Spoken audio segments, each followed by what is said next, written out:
Hello everyone, I hope आप सब लोग बहुत अच्छे होंगे और उतनी ही बेहतर तरीकों से आप सभी लोगों की पढ़ाई चल रही होगी। तो भाई चैप्टर 1 जो हमने कंप्लीट कर चुके, जो कि हम जो बुक फॉलो कर रहा हूं मैं इस वीडियो के लिए, वो है नवबोध की बुक। ठीक है, कंप्लीट। अब प्रबोध वाले लोग ये कमेंट मत करना कि आप प्रबोध से पढ़ाओ करके, क्योंकि भाई बहुत मुश्किल से ये वीडियो आ रही है, आप लोगों को पता है, इसलिए आप मैनेज करके करते चलिए, क्योंकि वही टॉपिक है। हालांकि कुछ में एक्सप्लेन करने की तरीका अलग है, लेकिन टॉपिक वही है, इसलिए आप लोग चीजों को समझो। तो हम लोग 1 भी देखने वाले हैं आज।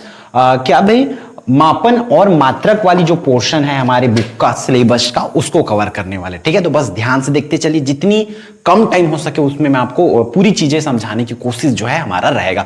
बस आप लोग एक काम करना भाई, क्योंकि अगर आपको इस चैप्टर के बाद अगर 3rd की वीडियो चाहिए, तो आपको जाहिर सी बात है इसमें आपको अपना इंटरेस्ट शो करना होगा, दिखाना पड़ेगा कि हाँ हम पढ़ रहे हैं करके।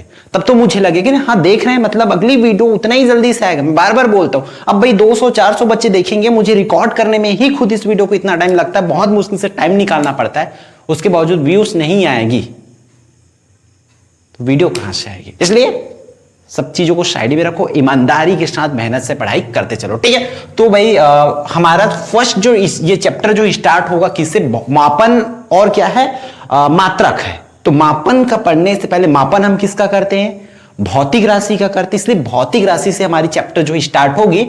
तो देखो फिजिकल क्वांटिटी, भौतिक राशि पूछा जा रहा है कि फिजिकल क्वांटिटी होती क्या है। ठीक, तो देखो मैं ऑलरेडी लिख रखा हूं ताकि आप लोगों का टाइम बच सके। जिन राशियों का मापन किया जा सकता है, मतलब जिसको भी हम लोग माप सकते हैं, सपोज दैट मैं ले लेता हूं बल को नाप सकता हूं, हाँ इतना न्यूटन बल, इतना न्यूटन बल करके।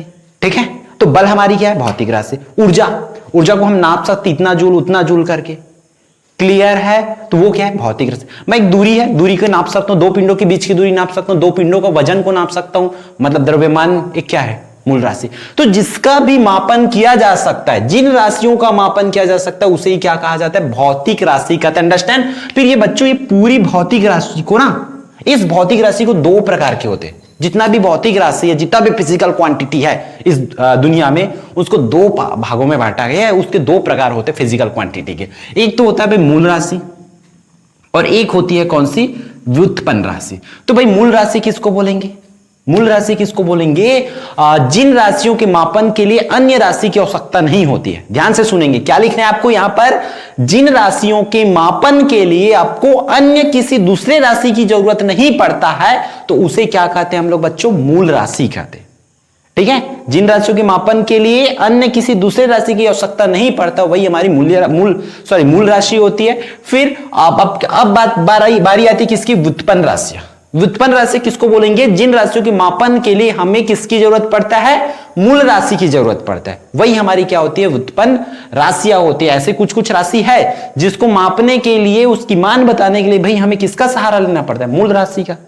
तो उन चीजों को आप लोग याद रखेंगे। ठीक, फिर अब आते हैं मेन टॉपिक पर हमारे चैप्टर के, क्या है, मात्रक। मात्रक ये यूनिट क्या है, मात्रक क्या है, इसको समझते हैं। तो किसी भौतिक राशि के मापन के लिए प्रयुक्त मानक संदर्भ को, ठीक है, प्रयुक्त मानक संदर्भ को उस राशि का क्या कहते हैं, मात्रक कहते हैं। तो मेन चीज क्या है यहां पर, मानक संदर्भ।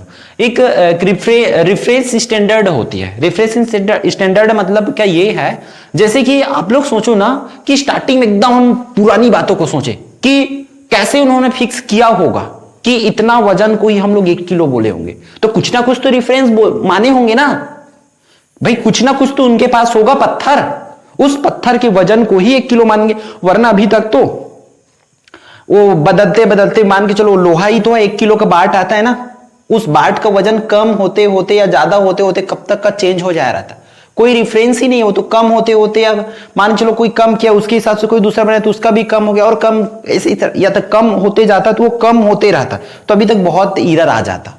और उसी तरीके से अगर बढ़ते रहते तो बहुत ज्यादा बढ़ चुका होता। तो कुछ ना कुछ तो रेफरेंस बोलेंगे ना, कुछ ना कुछ स्टैंडर्ड मानेंगे, हाँ भाई इतना वजन रहेगा तब जाके हम उसको 1 किलो बोलेंगे। तो उसी को समझें, उसी को मानक संदर्भ बोला जाता है कि किसी भौतिक राशि के मापन के लिए प्रयुक्त जो मानक संदर्भ को, उस राशि का क्या कहते हैं हम लोग, मात्रक कहते हैं। फिर बच्चों याद रखना, आप लोग को मात्रक 2 प्रकार के होते हैं। मूल मात्रक और व्युत्पन्न मात्रक एग्जाम में पूछे जाते हैं कि मूल मात्रक क्या होती है और व्युत्पन्न मात्रक क्या होती है करके। फिर हम लोग उसका अंतर भी देखेंगे। तो सबसे पहले आप लोग यही समझ जाओ कि मूल मात्रक किसको बोलेंगे। तो जाहिर सी बात है, मैं जो भी बताऊंगा आसान बताऊंगा, आपको मूल मात्रक लिखना है। तो आप क्या बोलोगे? मूल राशियों के मात्रक को ही क्या लिखना है बच्चों?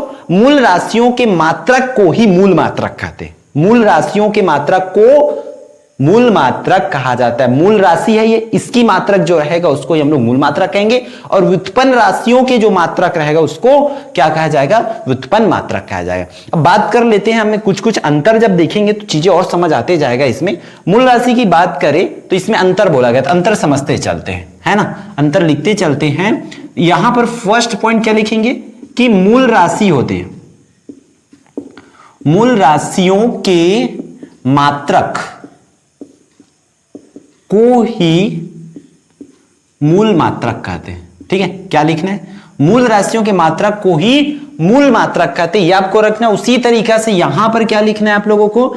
व्युत्पन्न राशि है ना, व्युत्पन्न राशियों के मात्रक को क्या कहेंगे? मात्रक को ही व्युत्पन्न मात्रक कहते हैं। ये आपको याद रखना, ये पहला अंतर है दोनों में।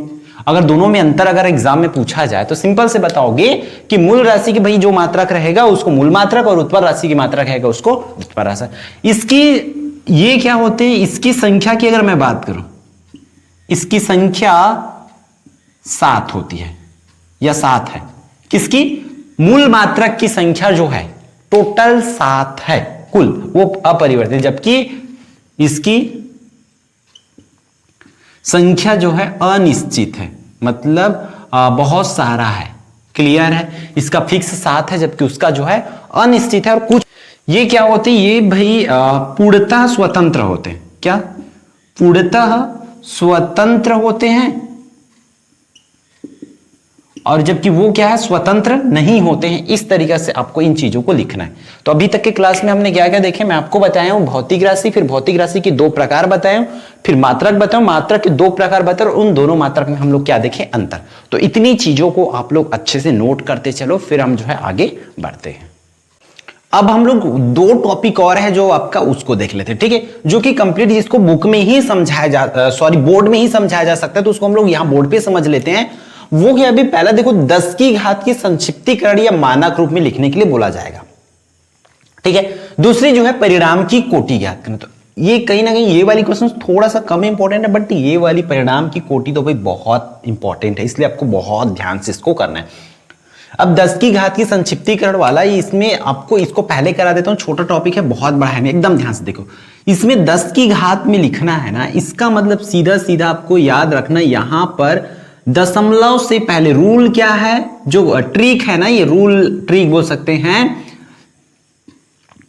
दशमलव से पहले 1 से 9 हो, ये ट्रिक है इसका। ठीक है, रूल भी नहीं है, वो ट्रिक है। सिंपल से हम इसको रूल देकर ना बोल के इसको क्या बोले? ट्रिक बोले, समझने के लिए बोले, हालांकि इसकी कॉन्सेप्ट अलग होती है। अब देखो यहां पर इसका 10 की घात की संक्षिप्तीकरण अगर हम लोग करेंगे तो कोई सा भी नंबर है, अगर उसमें हम लोग को 10 की घात के रूप में लिखना है, लाइक मान चलो ऐसा 6 5 4 3 0 0 0 0 ऐसा है। अब इसको मुझे 10 की घात के रूप में लिखना है, तो बच्चों देखो करना क्या है, मैं क्या बोलूं, दशमलव कहां पर लगाना है कि 1 से 9 तक का नंबर हो। तो दशमलव में लगाते लगाते आऊंगा, कहां पर लगाऊंगा? इस 6 के बाद में, ऐसा 6.543 को। क्लियर है? दशमलव के पहले 1 से लेकर के 9 तक का कोई भी नंबर होना चाहिए। हम 5 के बाद नहीं लगा सकते क्योंकि वो 65 हो जाएगा। हमारा दशमलव से पहले कितना होना चाहिए? 1 से लेकर के 9 तक का। अब देखो मैं कितने नंबर के बाद दशमलव लगाया हूं? 1 2 3 4 5 6 7, तो इसलिए यहां पर लिखेंगे 10 की घात 7, इस तरीका से। अंडरस्टैंड? अब देखो मान चलो ऐसा हो 3 0 5 0 0 0 0 0 0, ऐसा बहुत सारा 0। ठीक है, अब देखो मैं पॉइंट कहां पर लगाऊंगा? यहां पर लगेगा, मतलब मेरा ये 3.05, ऐसा नंबर्स को तक तो लिखना पड़ेगा, इंटू 10 की पावर में कितना लिखेंगे उसको देखो, 1 2 3 4 5 6 7 और 8 नंबर के बाद लगाया हूं, इसलिए 10 की घात में 8 हो जाएगा, इस तरीके से। अंडरस्टैंड। अब मान के चलो मेरे पास ऐसा 1.13900, इसमें देखो समझो यहां पर पॉइंट कहां पर लगाएंगे हम लोग, 1 के बाद में लगाएंगे तो इट विल बी 1.39 ऐसा होगा। और कितने नंबर के बाद लगाए, 1 2 3 4, तो ऐसा 10 की घात में 4। ये तो बहुत आसान, अब कोई सा भी वो बुक का आप करके देखना है आपको। अब मैं कुछ ऐसे क्वेश्चंस डील आउट करा देता हूं, मान के चलो इसमें पहले से पॉइंट मेंशन हो इस तरीके से,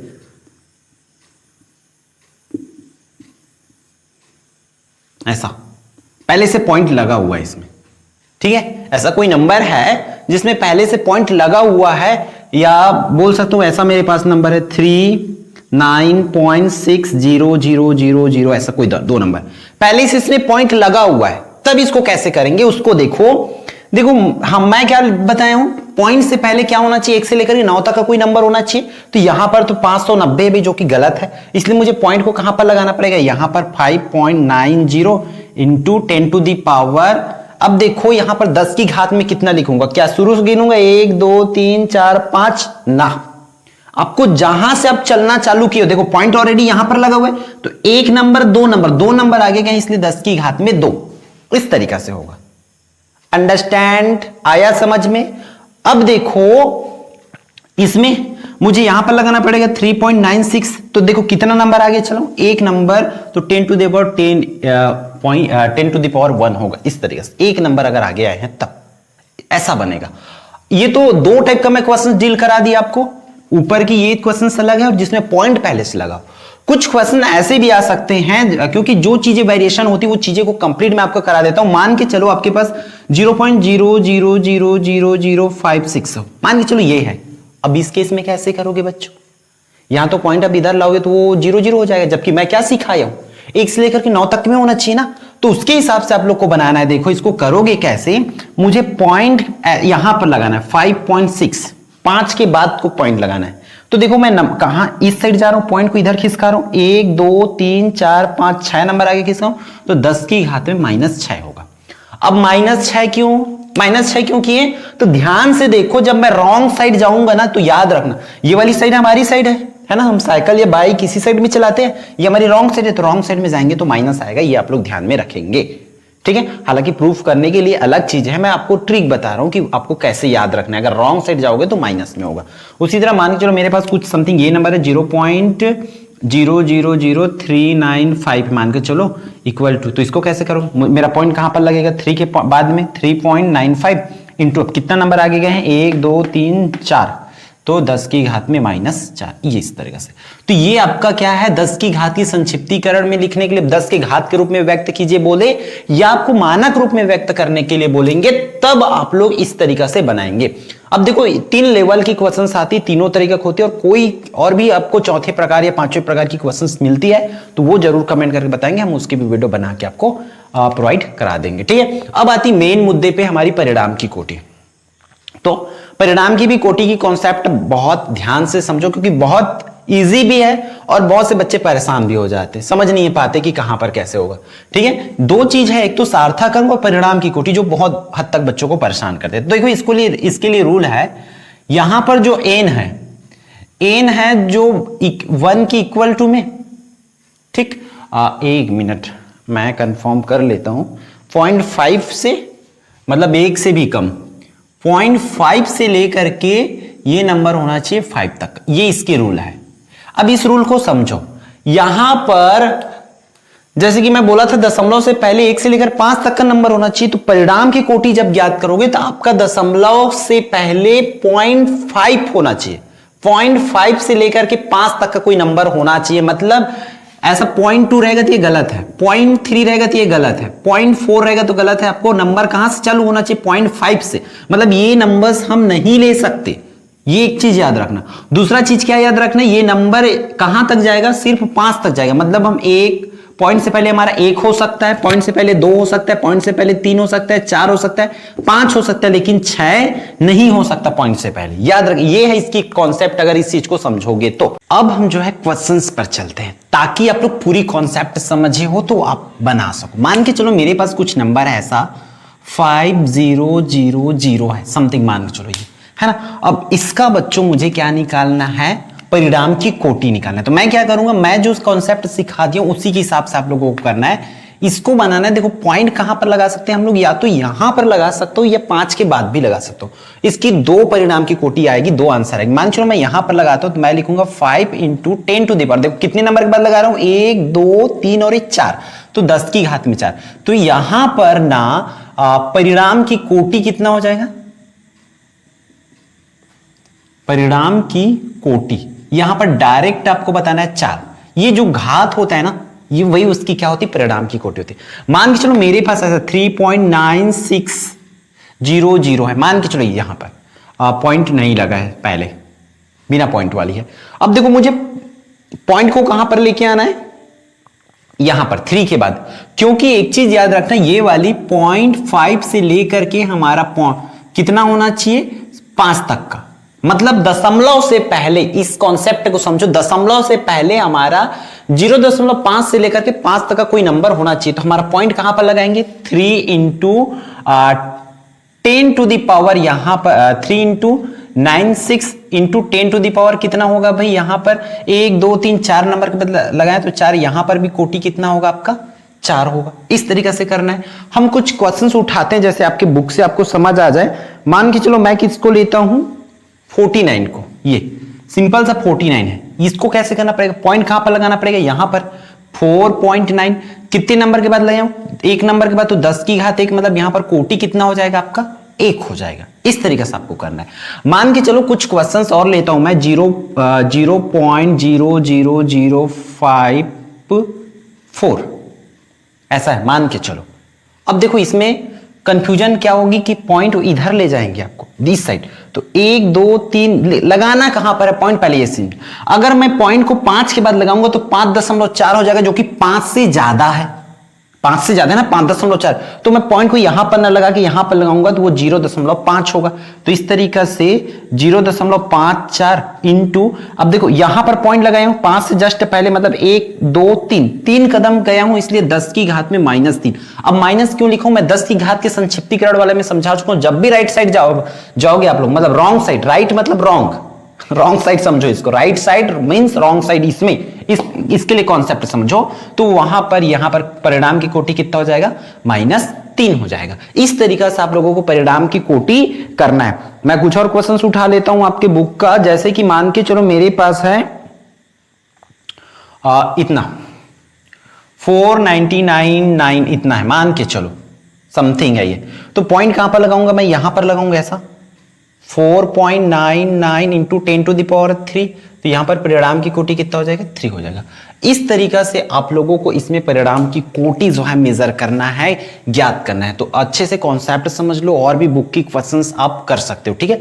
मेरे हिसाब से जितने टाइप के क्वेश्चंस होती है मैं ऑलरेडी उसको आपको डील आउट करा चुका हूं, ठीक है। तो जो भी डाउट होती है कमेंट के माध्यम से बता सकते हैं, या सभी आप लोग व्हाट्सएप ग्रुप में जुड़े हैं, जो नहीं जुड़े हो तो लिंक आपको वीडियो के डिस्क्रिप्शन में मिल जाएगा, वहां से जुड़ सकते हो और पूछ सकते हो अगर कोई भी डाउट होता है इससे परिणाम की कोटि से रिलेटेड, ठीक है। तो फिर बढ़ते हैं आगे, लोग देख लेते हैं स्क्रीन से डायरेक्टली। तो देखो इसमें क्या देखेंगे, हमारा टॉपिक क्या है भाई, मात्रकों की पद्धतियां। तो मात्रकों की पद्धति में जैसे कि 3 से 4 पद्धति है ना, उन पद्धति के बारे में डिटेल देखें और उसके क्या क्या की पॉइंट्स जिसको आपको याद रखना है, उन चीज़ों को भी मैं आपको बताते चलता हूँ। तो सबसे पहला पद्धति आपकी स्क्रीन पर है, क्या बोला जा रहा है, क्या है, कौन सी भाई, CGS पद्धति। तो CGS पद्धति का फुल फॉर्म देखो, C का सेंटीमीटर, उसका पूरा नाम बस याद रखो फिर पूरा हो जाएगा, G से ग्राम और S से सेकंड पद्धति। तो इसको सेंटीमीटर ग्राम सेकंड पद्धति कहा जाता है। क्लियर है, तो इसको याद रखना है। फिर इस पद्धति को मैट्रिक पद्धति या दशमिक पद्धति के नाम से भी जाना जाता है, क्योंकि पूछा जा सकता है आपको कि मैट्रिक पद्धति या दशमिक पद्धति किसको कहते हैं, तो CGS पद्धति को। C का सेंटीमीटर, G का ग्राम और S का सेकेंड होता है। सेंटीमीटर मतलब जाहिर सी बात है, लंबाई का मात्रक सेंटीमीटर, द्रव्यमान का मात्रक ग्राम और समय का मात्रक क्या होता है, सेकेंड होता है। इस तरीके से आपको इसमें लिखना पड़ेगा।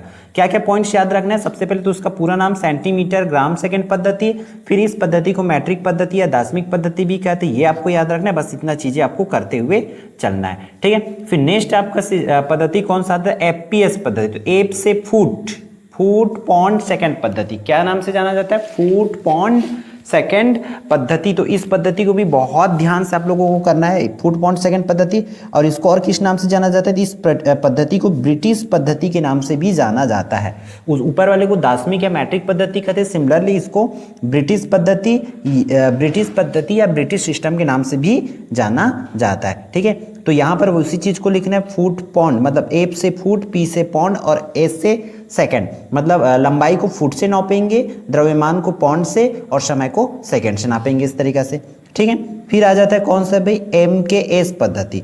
एम के एस पद्धति को बहुत ध्यान से देखो, एम से मीटर, के से किलोग्राम, एस से सेकंड, तो मीटर किलोग्राम सेकंड पद्धति कहते हैं। और इस पद्धति को क्या कहा जाता है? जो सीजीएस पद्धति होता है उसका ही बड़ा रूप भी कहा जाता है, इसको याद रखना। सीजीएस पद्धति के बड़ा रूप इस पद्धति को माना जाता है। ठीक है, तो इसमें देखो कुछ और चीज़ इसमें शामिल हो, जैसे कि इस पद्धति के साथ विद्युत धारा के मात्रक एम्पियर को भी क्या किया गया? सम्मिलित किया गया। तो याद रखना इस चीज़ को, इस की पॉइंट को, कि एम्पियर को कौन से पद्धति में शामिल किया गया था। ये आपको मान चलो कहीं पर भी एज ए जीके पूछा जाए तो आप लोग याद रखेंगे, एम्पियर को सीजीएस पद्धति में शामिल किया गया था, इसलिए इस पद्धति का नया नाम क्या है? MKSA, क्योंकि एम्पियर को शामिल किया गया था। और एम्पियर जो होता है भाई आप लोगों का विद्युत धारा के मात्रक होते हैं। ठीक है, फिर आता है हमारा कौन सा भाई? एसआई पद्धति। तो एसआई पद्धति का बच्चों ध्यान देखो, इसको इंटरनेशनल पद्धति भी कहा जाता है, मतलब अंतर्राष्ट्रीय पद्धति कहा जाता है, इंटरनेशनल सिस्टम में यूनिट कहा जाता है। अब एसआई पद्धति ऐसे पद्धति जिसको हर एक जगह को मानना पड़ता है, इसी पद्धति के हिसाब से पूरी लेन देन जो है होती है, पूरा मापन इसी पद्धति के द्वारा होती है। और इस पद्धति को एमकेएस पद्धति का बड़ा रूप भी कहा जाता है। तो इसमें देखो ये चीज़ें पूरा आपका याद होना चाहिए अच्छे से, जो मैं यहाँ पर स्क्रीन पर आपको दिखा रहा हूँ। जैसे कि लंबाई का मात्रक क्या होता है? एसआई पद्धति में लंबाई का मात्रक मीटर होता है और उसका संकेत क्या होता है? एम होता है।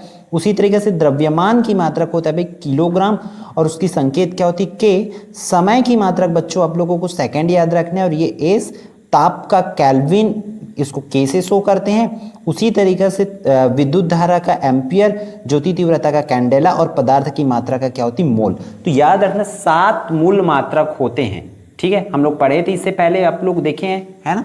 7 मूल मात्रक होते हैं, तो ये यही है। फिर 2 पूरक मूल मात्रक होते हैं, एक तो समतल कोण जिसका होता है रेडियन और घन कोण जिसका होता है स्टेरेडियन। तो ये इतना आपको करना है। ठीक है, फिर हम लोग देख लेते हैं किसका भी एसआई के मूल मात्रकों एवं पूरक मात्रकों की परिभाषा। जैसे कि मात्रक कौन कौन सा? मीटर है, तो मीटर किसको बोलेंगे? तो देखो 1 मीटर किसके बराबर होता है? जैसे कि एक मानक संदर्भ वाले एक बात किया था ना, किसी चीज से तो तुलना करते होंगे, तो देखो किसको बोलते हैं भाई 1 मीटर?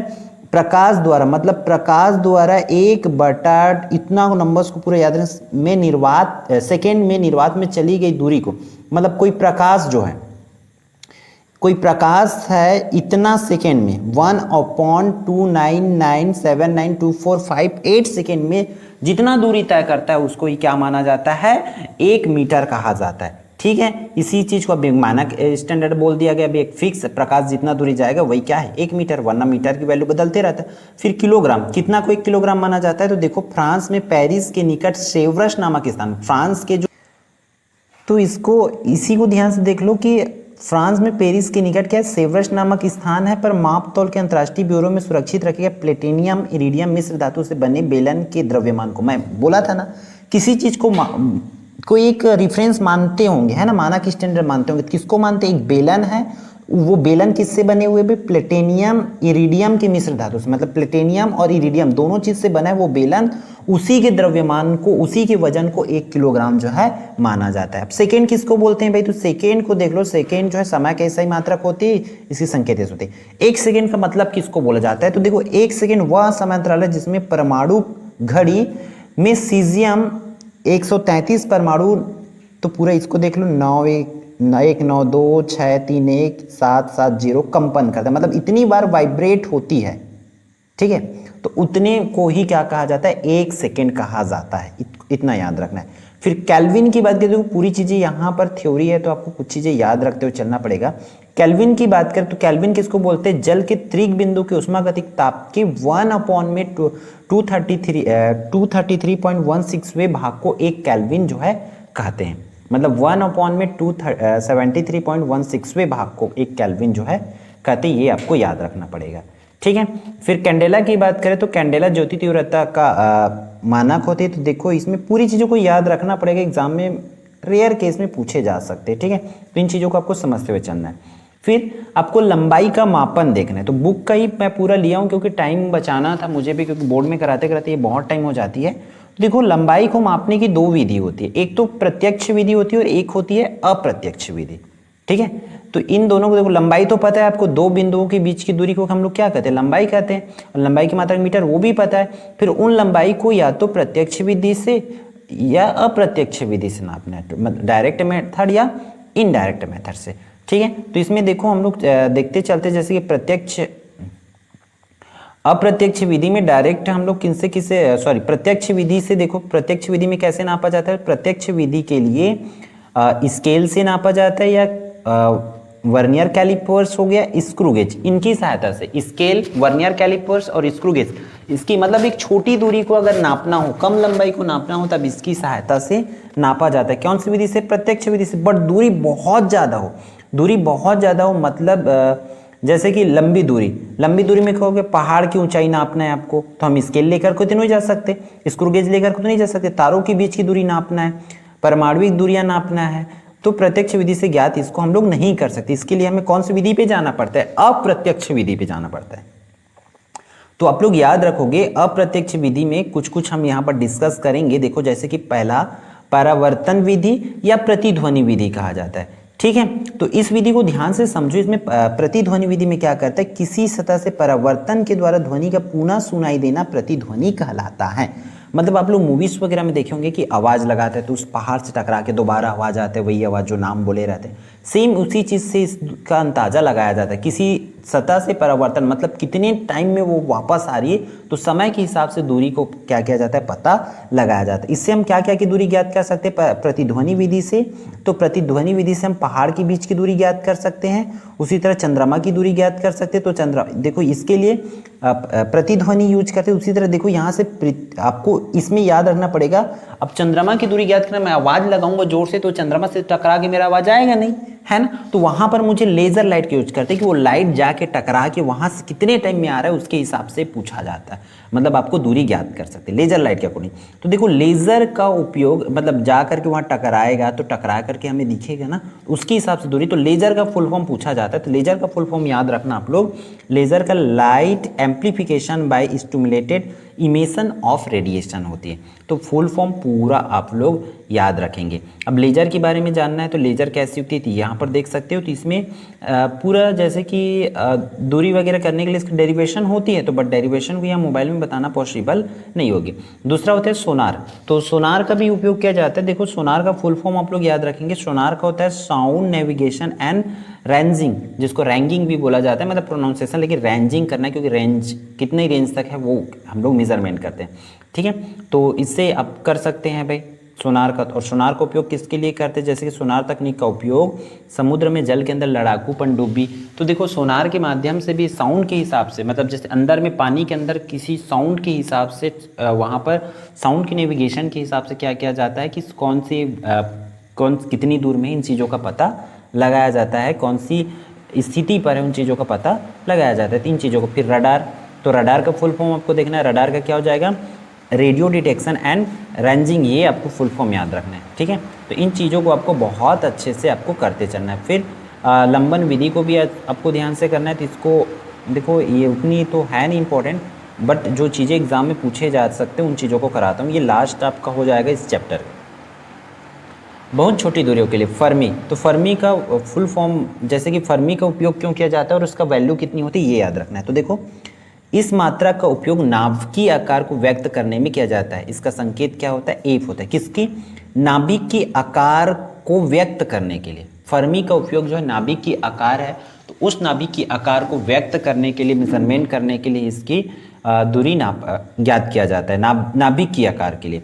ठीक है, और इसका उपयोग, इसका संकेत क्या होता है, एफ होता है। 1 फर्मी इक्वल टू कितना होता है, 1 फर्मी की वैल्यू चाहिए तो 1 फर्मी इक्वल टू होता है 10⁻⁻15 मीटर होता है। 1 फर्मी इक्वल टू 10⁻⁻15 मीटर, ये आप लोग याद रखेंगे, सबसे छोटी दूरी इस तरीके से। फिर आती है दूसरा कौन, एंगस्ट्रॉम।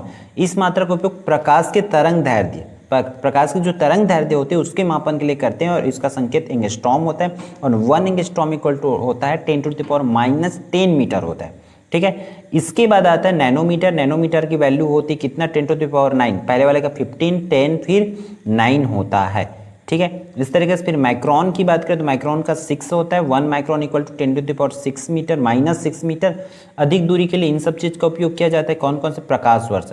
तो प्रकाश वर्ष की वैल्यू पूछा जाता है, एक प्रकाश वर्ष बराबर कितना होता है, तो यहाँ पर देखो 1 light year equal to 9.46 into 10⁻15 metre होता है। एक प्रकाश वर्ष बराबर 9.46 × 10⁻15 मीटर होता है। उसी तरीके से आपको किसको करना है, खगोलीय मात्रक। तो खगोलीय मात्रक को भी यहाँ से इसको याद रखना पड़ेगा, ये वाले पॉइंट्स को आपको, ठीक है। और पार्सेक, तो पार्सेक का आपका कंप्लीट इस तरीके से करना है, ठीक है।